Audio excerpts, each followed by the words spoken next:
Hello বন্ধুরা, আজকে ছিল আমার নতুন দাদু 73 ইয়ার্স বার্থডে সেলিব্রেশন। সেই বার্থডে পার্টিতে যাওয়ার জন্যই আমরা বেরিয়ে পড়েছি আর পৌঁছে গেছি রেস্টুরেন্টে ছোট্ট করে একটা ঘরোয়াভাবে পার্টি দেওয়া হচ্ছে।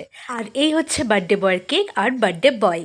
এবারে নতুন দাদু বলতে তোমাদেরকে বলি, আমার দাদুরা ছিল 8 ভাই। এবারে বড় মেজো সেজো করে যে নাম্বারে নতুন পড়েছে সেই হচ্ছে আমাদের নতুন দাদু। যেমন আমার দাদু ছিল সে 8 ভাইয়ের মধ্যে বড়, আর আমি হচ্ছি এই বাড়ির বড় নাতনি।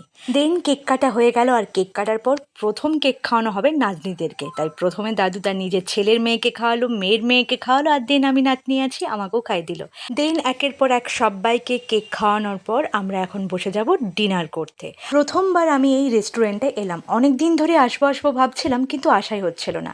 এসে দেখলাম রেস্টুরেন্টটা খুব সুন্দরভাবে সাজিয়েছে। যাই হোক, এখন আমরা খেতে বসে পড়েছি, আর আমরা প্রায় 14 থেকে 15 জন আজকে এখানে ইনভাইট ছিলাম। একের পর এক সব লোভনীয় খাবার আমাদের সামনে আসতে চললো, আর আমরা সব খাবারের উপরে হামলে পড়লাম।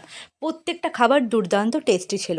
প্রত্যেকটা খাবার আমি নাম বলতে পারবো না যেহেতু আমি অর্ডার করিনি, কিন্তু mixed rice, kulcha, chicken lollipop এগুলো আমিও দেখে বুঝতে পারছি, তোমরাও দেখে বুঝতে পেরে যাচ্ছ।